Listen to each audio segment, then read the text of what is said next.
भक्तगणों, आज गुरु प्राणायाम आपको सौ पंडीकरण श्राद्ध का महत्व का शेष भाग के बारे में बताऊंगा।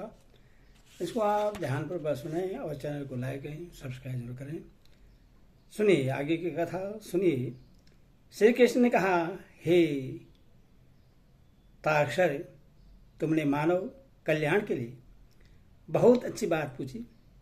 प्रेत का लक्षण मैं कह रहा हूं, उसे सावधान होकर सुनो। यह अत्यंत गुप्त है। जिस किसी के सामने इसको नहीं कहना चाहिए तो मेरे भक्त हो, इसीलिए मैं तुम्हारे सामने इससे कह रहा हूं। हे पुत्र गरुड़, पुराने समय में बहुवाहन नाम का एक राजा था, जो महोदय कानिकोब्ज नामक संद नगर में रहता था। वह धर्मनिष्ठ, महापराक्रमी, यज्ञपरायण, दानशील, लक्ष्मीवान, ब्राह्मण हितकारी, साधु सम्मत, सुशील, सदाचारी तथा दया दक्षिणादि सद्गुणों से संयुक्त था। वह महाबली राजा सदैव अपनी प्रजा का पालन पुत्रवत करता तथा क्षेत्रीय धर्म का सम्यक पालन करते हुए सदैव अपराधियों को दंडित क्या करता। कभी विशाल भुजाओं वाले उस राजा ने अपनी सेना के सहित शिकार करने के लिए नाना प्रकार के वृक्षों से भरी हुई सैकड़ों शिवों से परिव्याप्त विभिन्न प्रकार के पक्षियों के कलरव से निनादित एक घनघोर वन में प्रवेश किया। वन के बीच में जाकर राजा ने दूर से ही एक मृग को देखा और उसके ऊपर अपने बाण को छोड़ दिया। उसके द्वारा छोड़े गए उस कठिन बाण से वह मृग अत्यंत आहत उठा और शरीर में बिधे हुए उस बाण के सहित वह मृग वहां से भागकर वन में लुप्त हो गया। किंतु उसकी काख से बह रहे रक्त के चिन्हों से राजा ने उसका पीछा किया।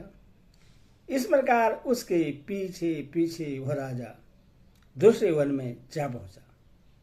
भूख और प्यास से उसका कंठ सूख रहा था तथा परिश्रम करने के कारण अत्यंत थकान का अनुभव करता हुआ वह मूर्छित सा हो गया था। उसको वहां एक जलाशय दिखाई दिया। जलाशय देखकर घोड़े के सहित उसने वहां स्नान किया और कमल पराग से सुवासित शीतल जल का पान किया। तत्पश्चात उस जल से निकलकर राजा बहुवाहन विशाल बट वृक्ष की मनमोहक शीतल छाया के नीचे बैठ गया, जो पक्षियों के कलरव से निनादित तथा उस समूचे वन की पताका के रूप में अवस्थित था। इसके बाद उस राजा ने वहां पर भूख प्यास से व्याकुल इंद्रियों वाले एक प्रेत को देखा, जिसके सिर की केश राशि ऊपर की ओर खड़ी थी। उसका शरीर मलिन, कुब्जा, रुक्ष, मांस रहित और देखने में महाभयंकर लगता था। मात्र शरीर में शेष स्नायु तंत्रिकाओं से जुड़ी हुई हड्डियों वाला वह अपने पैरों से इधर उधर दौड़ रहा था और अन्य बहुत से प्रेत उसको चारों ओर से घेरे हुए थे। हे ताक्ष, उस वृत्त प्रेत को देखकर बहुवाहन विस्मित हो गया और उस प्रेत को भी महाभयंकर वन में आए हुए राजा को देखकर कम आश्चर्य नहीं हुआ। प्रसन्नचित्त होकर प्रेत ने उस राजा के पास जाकर कहा। प्रेत ने कहा, हे महाभाव, आज आपके दर्शन का यह सहयोग प्राप्त कर मैंने प्रेत भाव को त्याग कर परम गति प्राप्त कर ली है।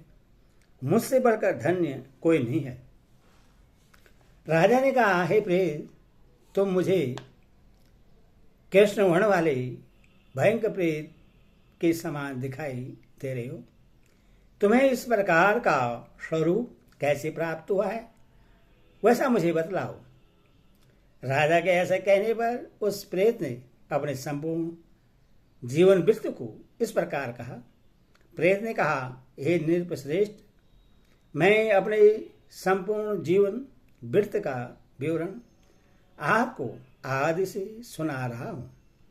मेरे इस प्रेत तत्व का कारण सुन करके आप दया अवश्य करेंगे। हे राजन, नाना रत्नों से युक्त तथा अनेक जनपदों में व्याप्त समस्त संपदाओं से भरा हुआ, विभिन्न पुण्यों से प्रख्यात, अनेकानेक वृक्षों से आच्छादित विदिशा नाम का एक नगर है। मैं वहां पर निरंतर देव पूजा में अनुरक्त रहकर निवास करता था। उस जन्म में मेरी जाति वैश्य की थी और मेरा सुदेव था, और मेरा नाम मेरा सुदेव था।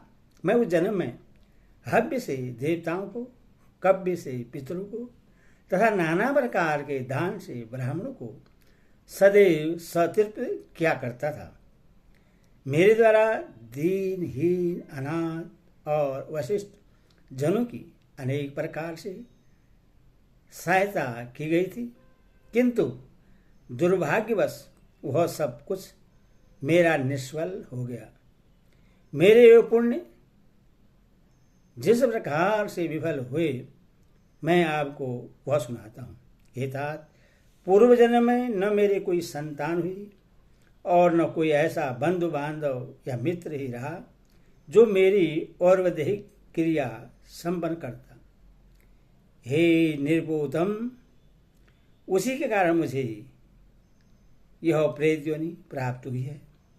हे राजन, एकादशः, त्रिपक्ष, साष्टमासिक, सावत्सरिक, प्रतिमासिक और इसी प्रकार के अन्य जो षोडश श्राद्ध हैं, वे जिस प्रेत के लिए संपन्न नहीं किए जाते हैं, उस प्रेत की प्रेत योनि बाद में स्थिरता को प्राप्त कर लेती है, भले ही बाद में क्यों न उसके लिए सैकड़ों श्राद्ध किए जाएं। हे महाराज, ऐसा जानकर आप मेरा इस प्रेत योनि से उद्धार करें। राजा को सभी वर्णों का बंधु कहा जाता है। मैं आपको एक मणिरत्न दे रहा हूं। हे राजन, इस नरक से मुझे उबार ले। हे निर्विशेष, हे महाभाव, यदि आपकी मेरे ऊपर कृपा है तो जिस प्रकार से मुझे शुभ गति प्राप्त हो, मेरे लिए वही उपाय करें, और आप अपना भी समस्त प्रकार से और अधिक कार्य करें। राजा ने कहा, हे प्रेत, और अधिक कर्म करने पर भी प्राणी कैसे प्रेत हो जाते हैं? किन कर्मों को करने से उन्हें पिशाच होना पड़ता है? तुम मुझसे भी बताओ।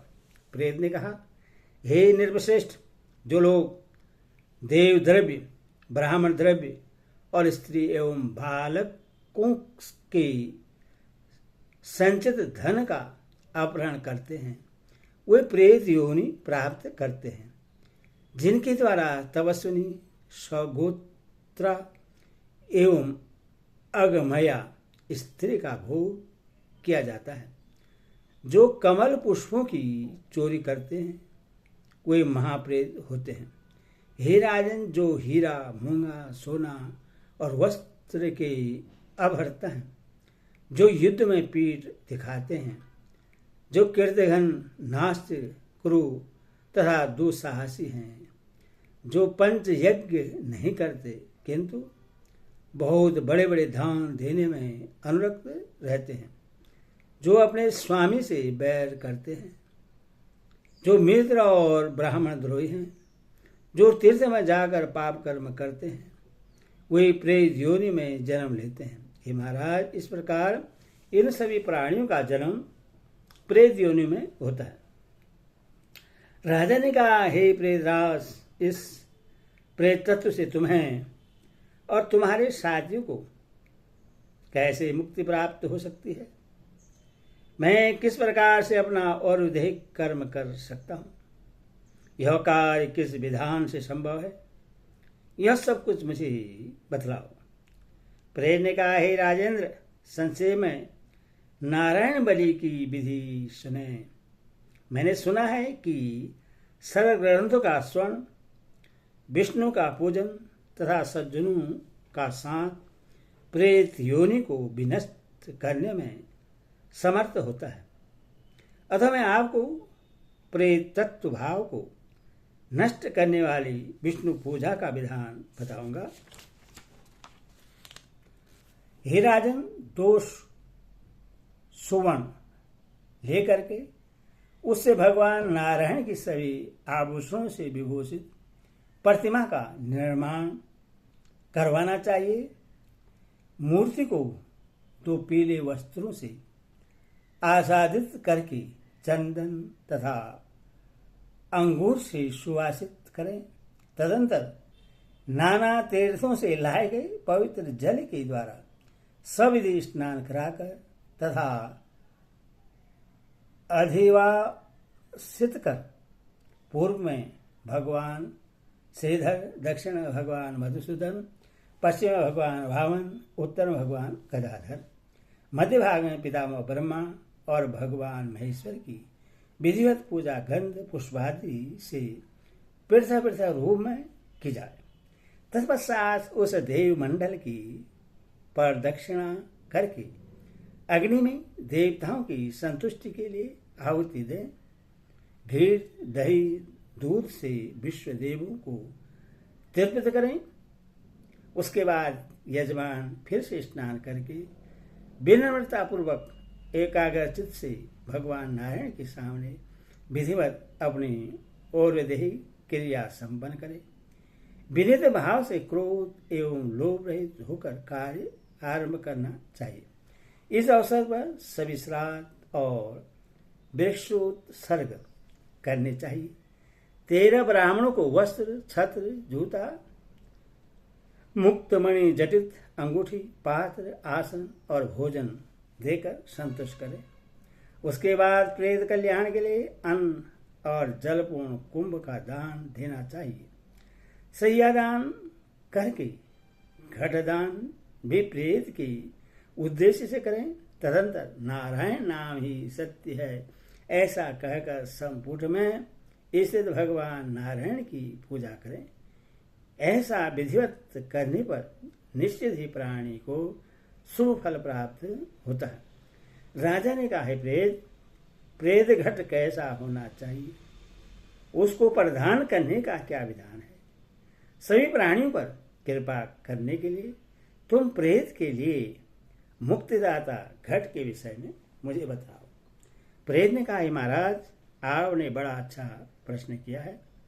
जिस दान से प्रेतत्व प्राप्त नहीं होता उससे मैं कहता हूं, सुनो। प्रेत घट नाम का दान समस्त अमंगलों का विनाशक है, दुर्गति को सही करने वाला।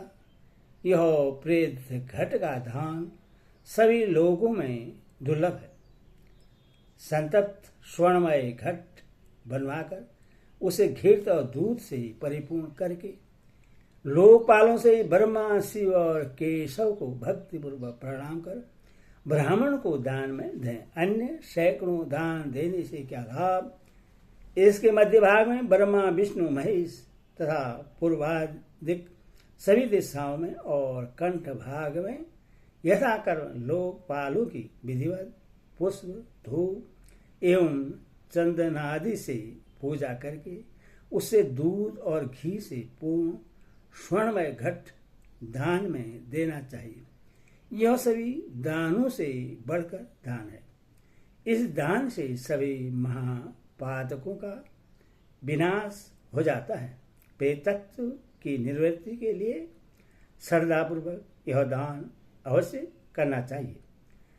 श्री भगवान ने कहा, हे बेनते, उस प्रेत के साथ इस प्रकार का वार्तालाप राजा का चल ही रहा था कि उसी समय उनके पद चिन्हों का अनुगमन करती हुई हाथी, घोड़े तथा रथ से परिव्याप्त उनकी सेना वहां आ पहुंची।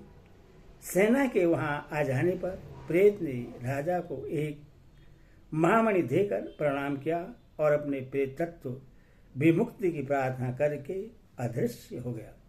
उस वन से निकलकर राजा भी अपने नगर को चला गया।